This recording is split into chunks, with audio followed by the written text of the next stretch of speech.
Olá, como vai? Eu vou indo e você, tudo bem? A gente está começando mais um episódio do podcast Memória Viva, onde a gente traz figuras que são personagens ou protagonistas da história.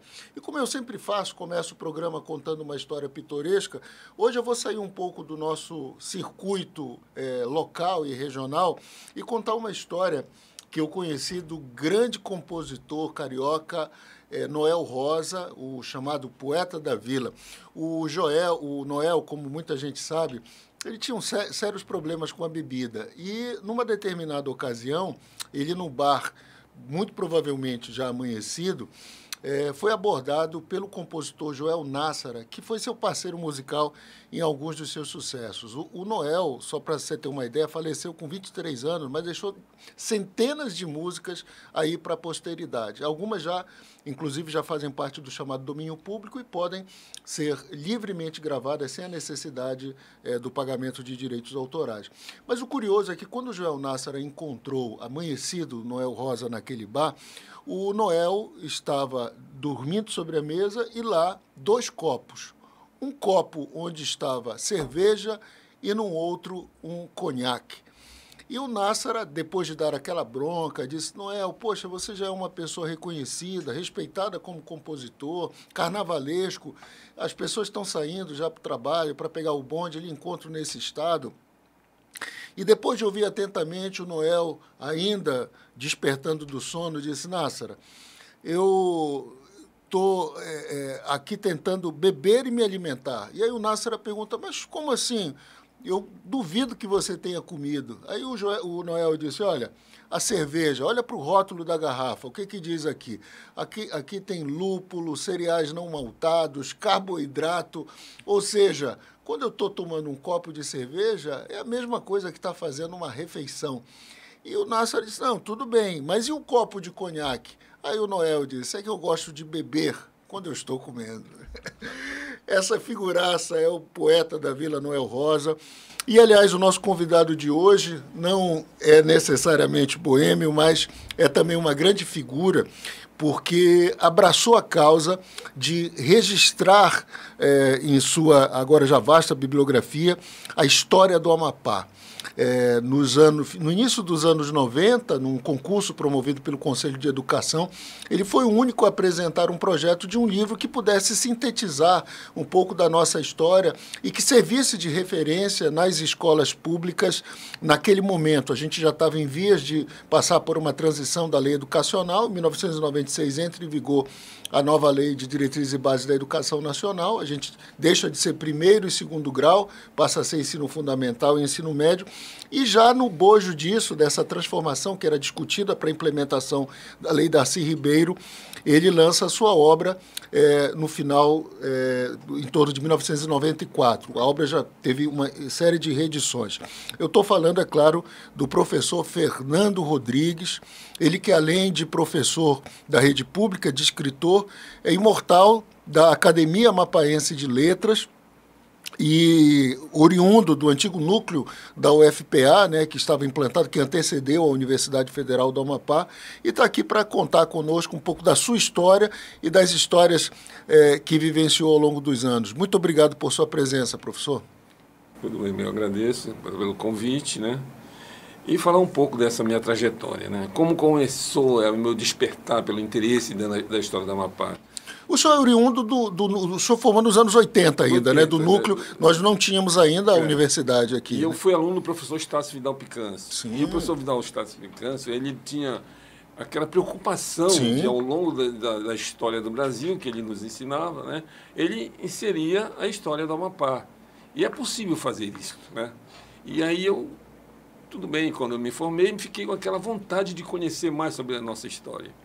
E aí as oportunidades, aí surgiu uma oportunidade, aí com apoio eu sofri muito apoio de incentivo para que eu entrasse na pesquisa, que eu produzisse um livro, né? E eu acabei fazendo esse livro e o resultado foi este aqui, é o primeiro livro. Esse foi lançado em 1994. Eu digo assim, o Estácio Vidal Picâncio é o nosso, digamos assim, o principal escritor amapaense, né? Porque antes dele, ele lançou um livro em 1982, chamado Informações sobre a História do Amapá.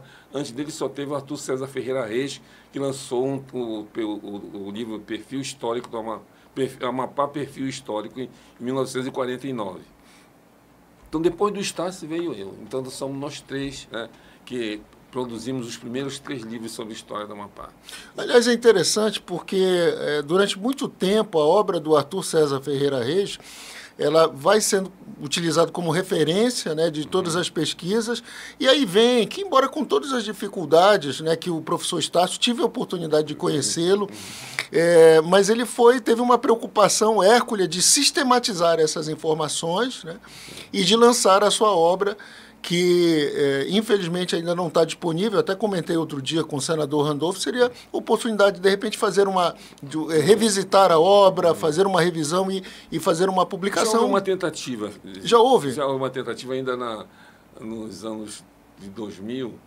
Eu me lembro que chegaram a pensar em fazer uma reedição dessa obra, mas só que do jeito que levaram para Belém para fazer essa reedição, a gráfica não aceitou, porque ela precisava de uma revisão. Precisa, todo o trabalho, sim, claro, por mais que você seja, mas tem que ter uma revisão, a forma, como é que vai ser de fato, onde vamos inserir as gravuras, enfim, as fotografias, enfim.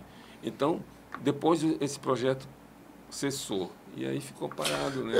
Eu tenho um amigo, foi meu confrade jornalista e, inclusive, ainda em vida, sempre me pedia ajuda para a revisão do seu material e quando desencarnou agora recentemente, os filhos que sabiam da minha relação de amizade com ele me procuraram e eu até me coloquei à disposição, que era um trabalho que o nosso querido Edgar de Paula Rodrigues vinha reunindo na chamada Enciclopédia do Amapá, né? Eu, quando conheci o Edgar nos anos 90, ele já vinha fazendo essa coleta de informações, mas também nunca conseguiu publicar, porque o material, muitas coisas necessitavam ainda de uma revisão criteriosa, porque, afinal de contas, quando a gente fala em história, é preciso ser muito meticuloso e muito fiel aos fatos. Eu vou dar apenas um exemplo rápido. Eu tinha lido, à época, que o Haroldo Franco, que foi jornalista, né? Eu trabalhei com o Haroldo Franco. Pois é, o Haroldo faleceu em 1984, tinha 44 anos. E eu tinha 2 versões a respeito de onde exatamente. Alguém tinha me comentado que o Haroldo tinha falecido em Belém. Outra pessoa me disse que tinha sido aqui no Amapá. E eu encontrei com a viúva do Haroldo há um tempo atrás, estava junto com o nosso já saudoso também, Fernando Canto, e ela me disse, não, ele faleceu aqui, era dia do seu aniversário, inclusive. Tentaram levar para Belém, mas não houve jeito. Foi lá na redação do Jornal do Povo. Eu trabalhei na fundação desse jornal. O Alcineia, inclusive, menciona que foi o primeiro diário, né? O primeiro diário do Amapá era eu, Alcineia, o Rodrigues, meu irmão, o Estácio Vidal Picanço, enfim, de amapaenses, nós começamos a trabalhar nesse jornal, né? Alcineia fazia esporte, me lembro muito bem, e eu fiquei na parte...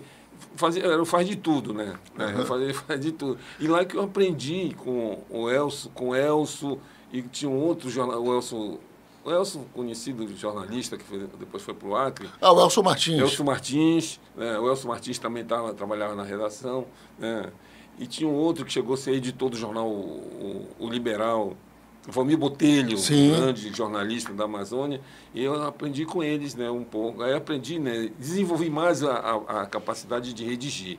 Aquele folclore que contavam do saudoso Haroldo, de que ele tinha um cofre com segredos que muita gente daria a vida para conseguir, de que conta-se que quando ele faleceu, sumiu o cofre lá do escritório dele. É folclore isso, evidentemente, né?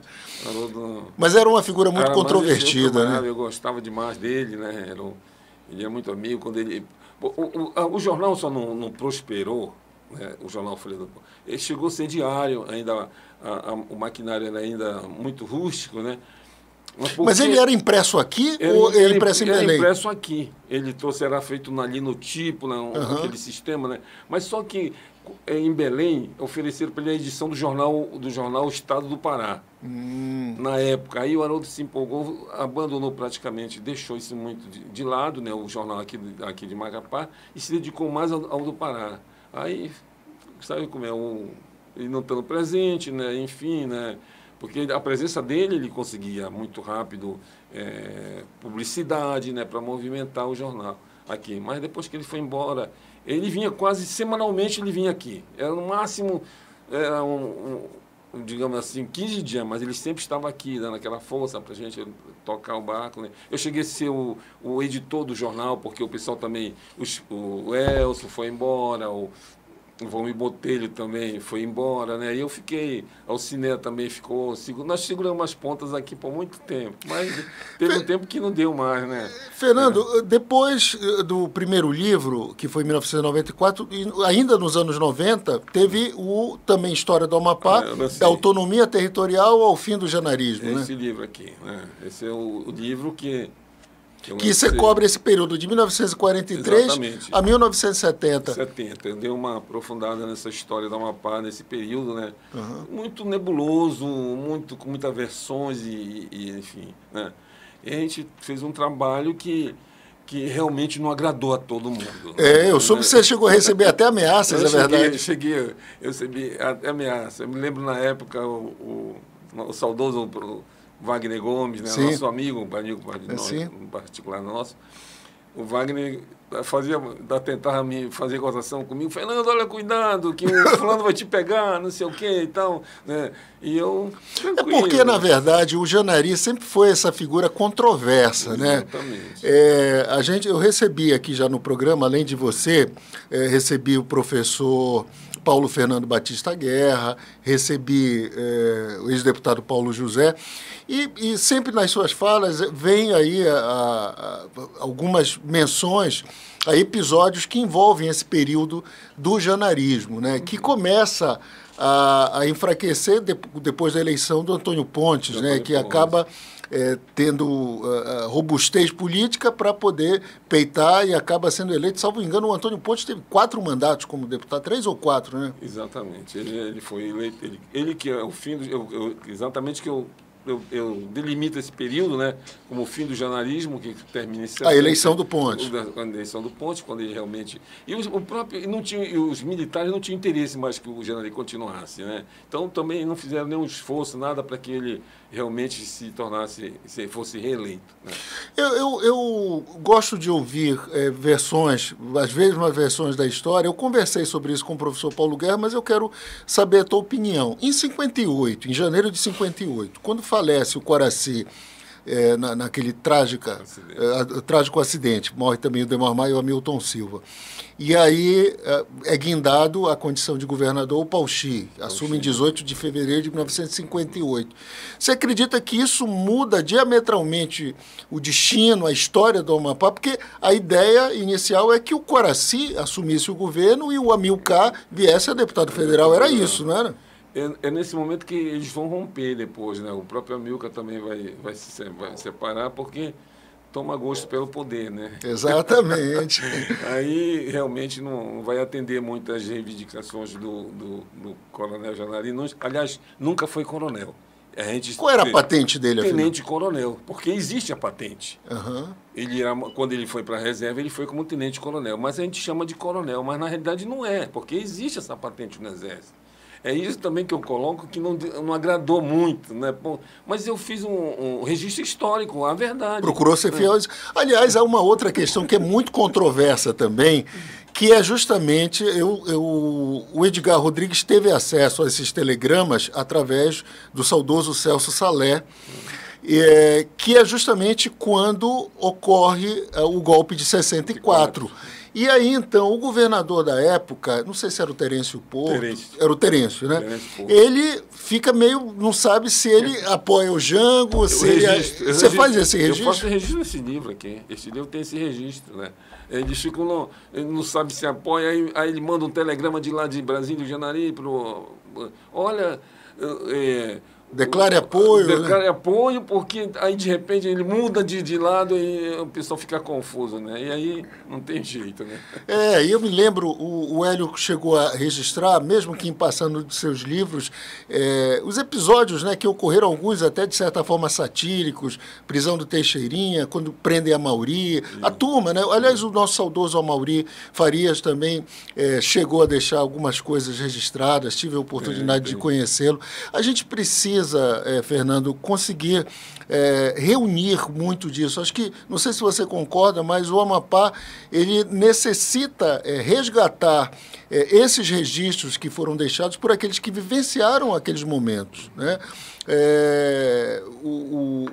Aquele livro sobre a questão do contrato do manganês, eu soube através do senador Randolph que houve uma tentativa, mas a família parece que alguns concordaram, outros não, porque a publicação pelo Conselho Editorial do Senado ela tem que ter o caráter de sem fins lucrativos, não pode ser comercializado.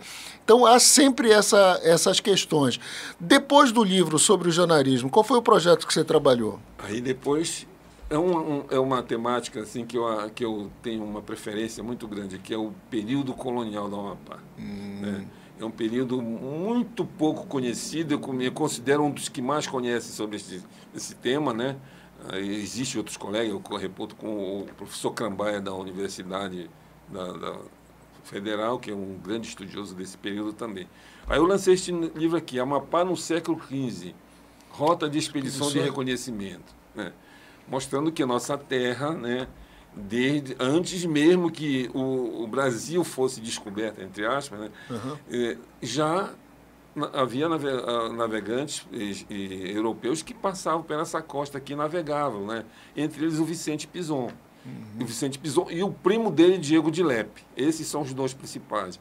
E depois tem outros que vieram em seguida, mas os principais... E eles não só passaram, como deixaram registrado. Este aqui seria, se eu fizesse um pouco mais de esforço, tivesse mais um pouco de paciência, seria uma tese de doutorado.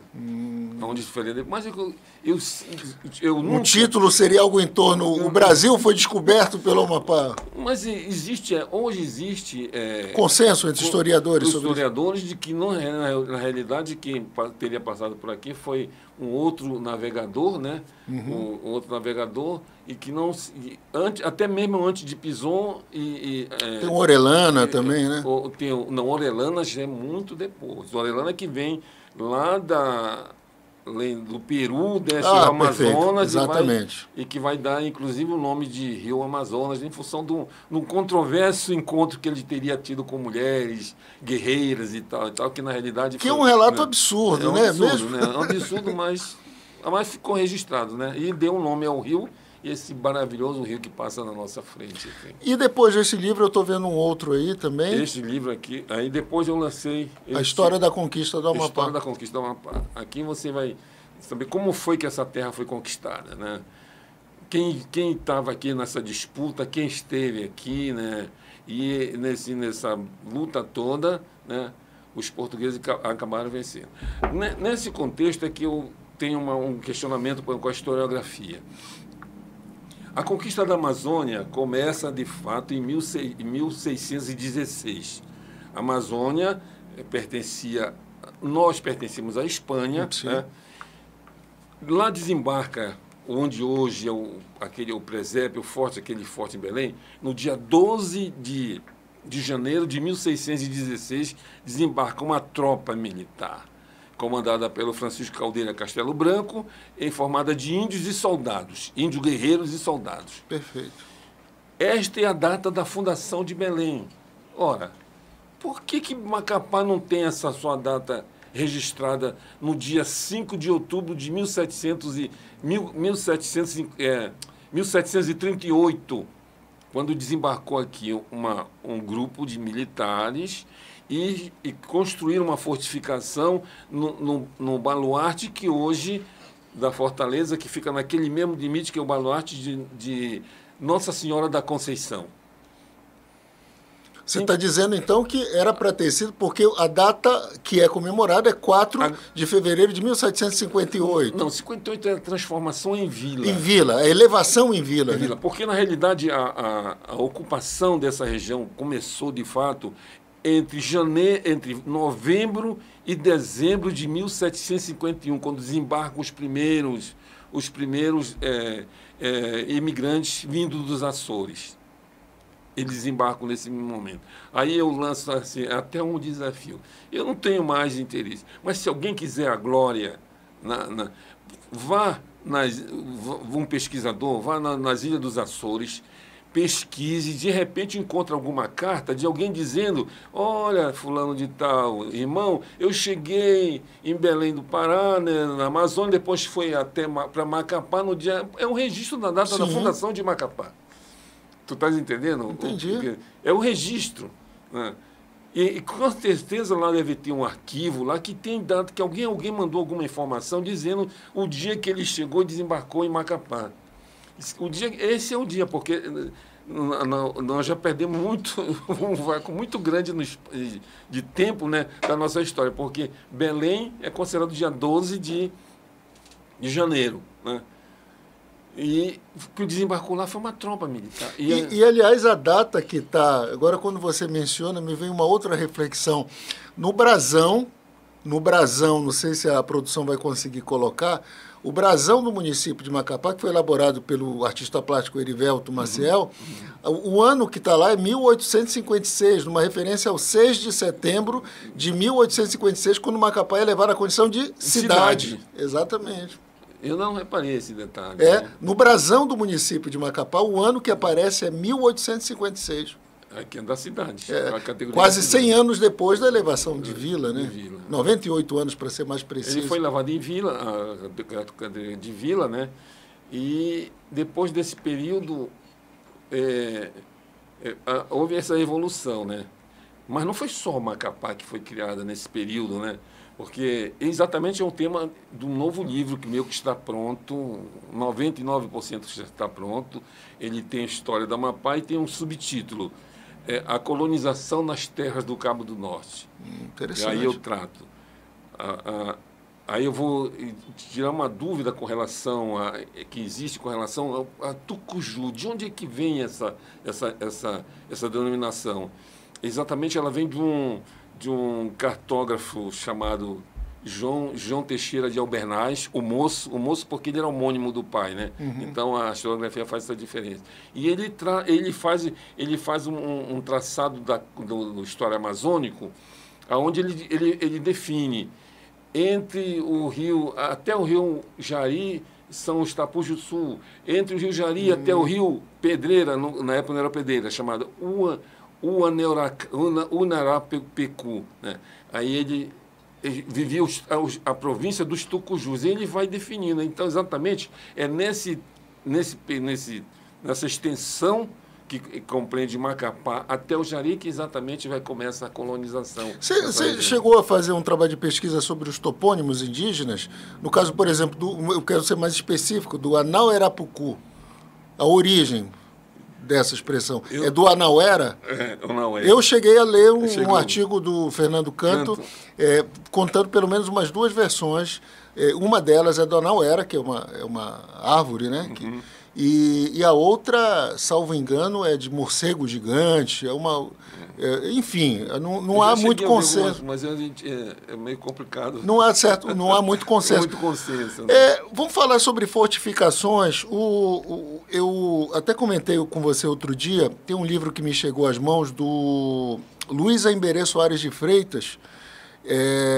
Ele, na sua dissertação de mestrado... Tu te refere ao Iberê, aquele lá... Eu acho que ele é de Rondônia, Roraima.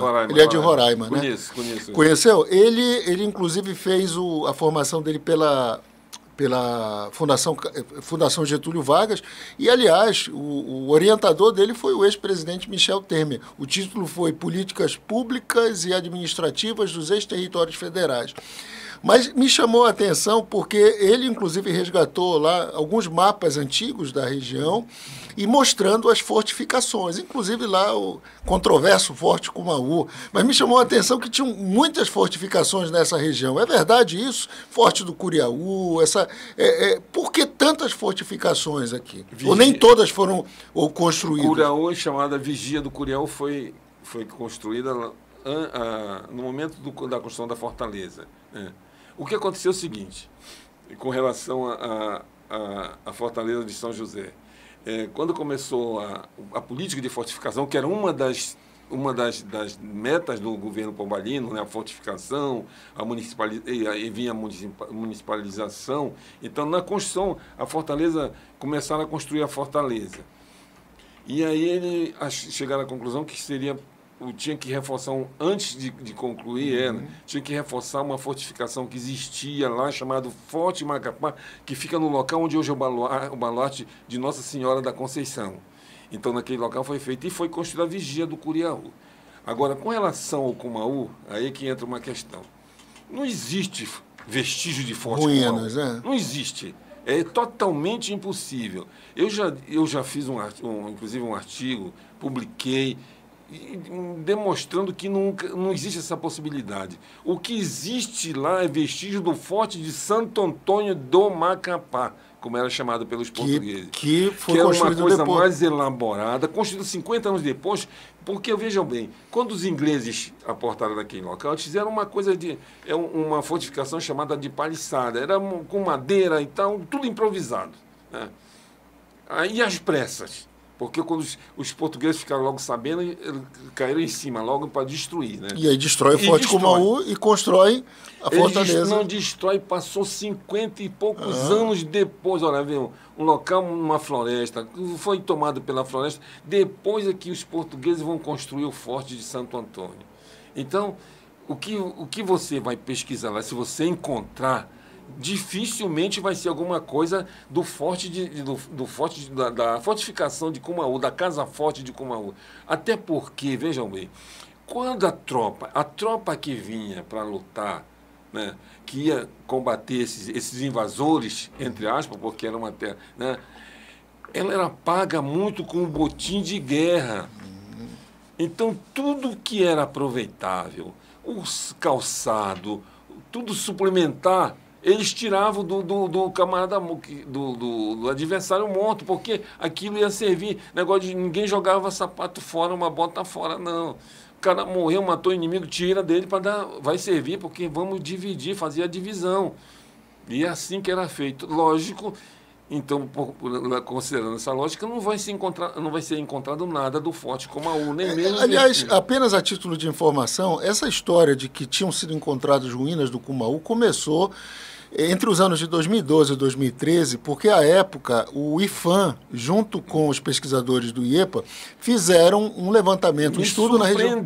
E aí, apresentaram em 2013, apresentaram depois de um ano, e vieram com essa história de que tinham... Me surpreendeu.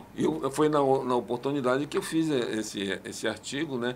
Porque, sinceramente, se alguém encontrar um vestígio ali, é do Forte de Santo Antônio, porque era uma coisa mais elaborada. Era para quartelar mais gente. Né? E lá, inclusive, houve combate com os franceses depois. Né? Então, enfim... Né? Eu queria enviesar aqui pela história. Tem um personagem que eu estava me lembrando outro dia, não sei se é objeto de alguns dos livros, mas ele foi depois dos anos 70, né, o Ivanhoé Gonçalves Martins, que foi um governador um tanto controverso. Tem uma história de que ele chegou a cogitar a possibilidade de derrubar a igreja matriz para continuar a rua, que é o nome da primeira rua de Macapá foi a Boulevard de Macapá, né, que é a Mendonça Furtado. É verdade isso? É um boato, né, mas realmente esse boato circulou. Né? Ele mandou pintar a Fortaleza de Pinche. Né? Isso é verdade. Isso é verdade. A Fortaleza teve uma passagem de pinche lá não sei, para conservar, né? E talvez seja a forma que ele imaginava que seria, né?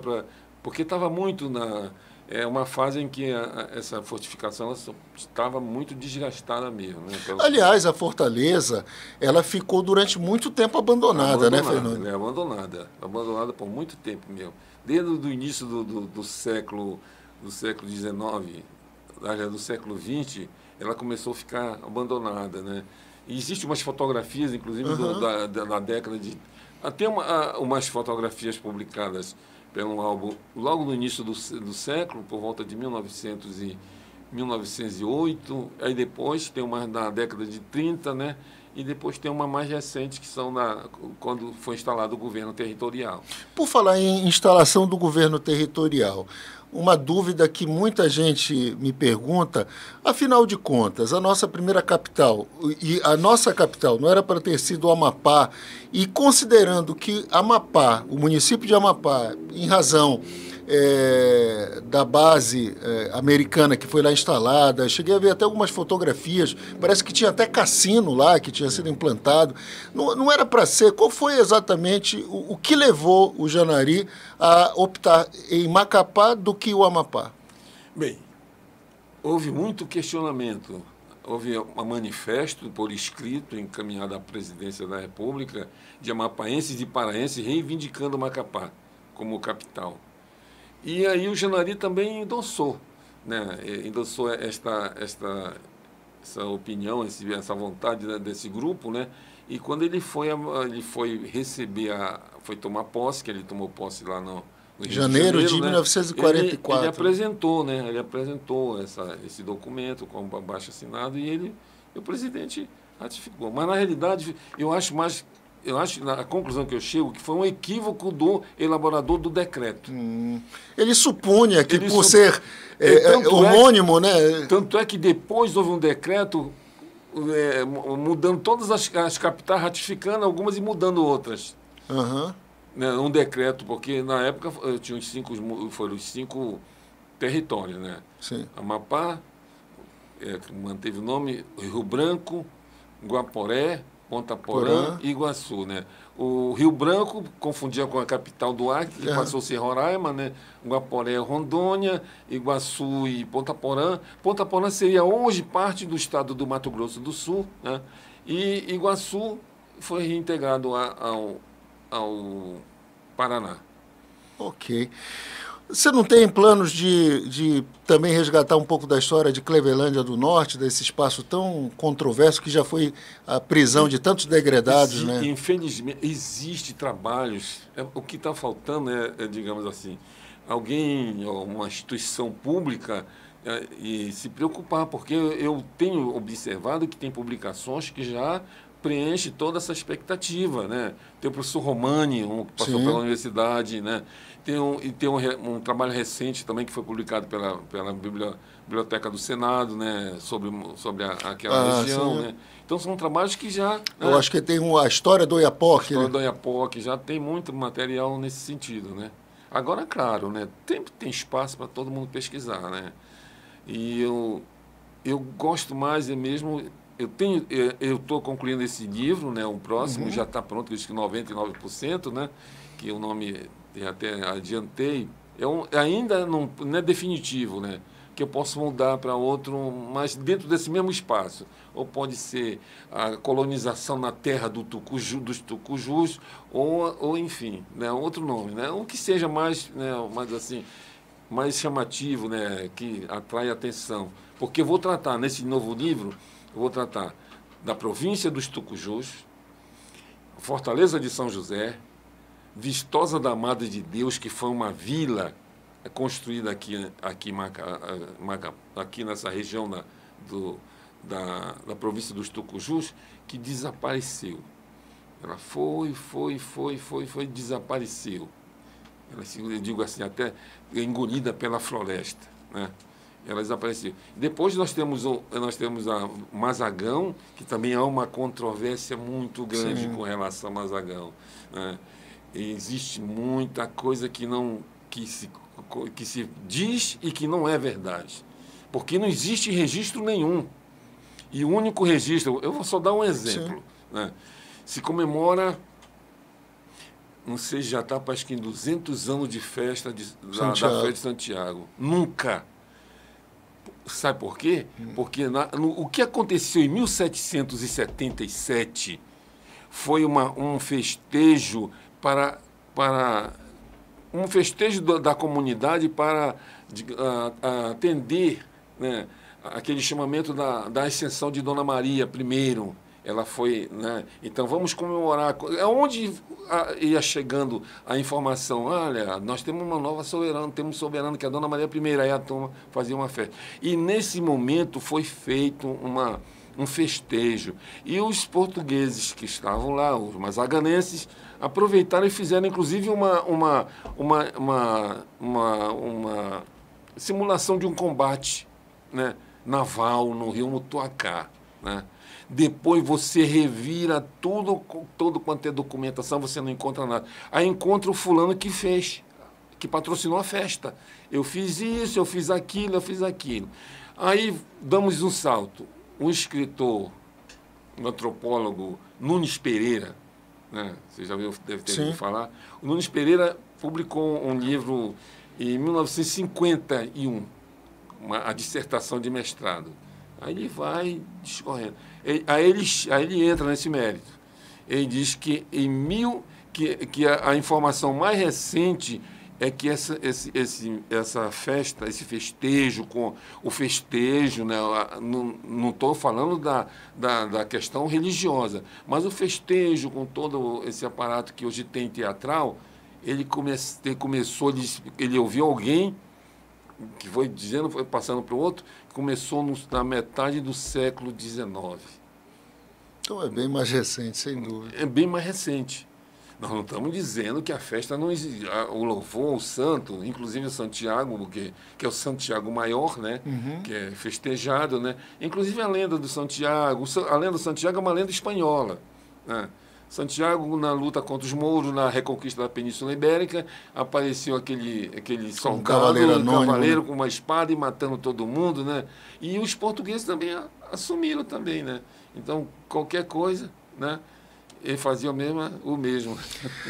Sempre é uma satisfação conversar com você, Fernando. Muito obrigado pela sua presença, sucesso. E assim que concluir essa próxima obra, avisa, porque vai ser um prazer da gente tratar sobre ela mais especificamente, tá bem? Tá, eu agradeço pela oportunidade de falar um pouco sobre o meu trabalho, né? Que é um trabalho humilde ainda, né? Eu não me considero, né, um grande historiador, apenas um grande colaborador com a cultura do Amapá. Agora, o que precisa é que nas escolas se trabalhe a história do Amapá. Eu tenho um registro a fazer. Eu já trabalhei numa escola, hoje eu estou aposentado. Trabalhei numa escola, trabalhei na biblioteca. Eu sempre me dispus a atender, os colegas professores da minha área, olha, se tiver alguma coisa, quer que eu faça uma palestra aí para o pessoal?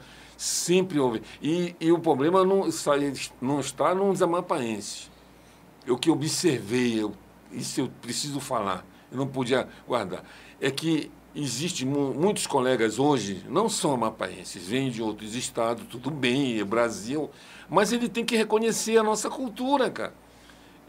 E por que eu não vou trabalhar? Há a possibilidade de você trabalhar a história do Brasil, você trabalha a história da Amapá. Por exemplo, história das capitanias hereditárias. Aí por que não trabalhava? Mas a capitania foi em 1534. Não, mas o sistema continuou. Vamos ter uma capitania do Cabo do Norte em 1637.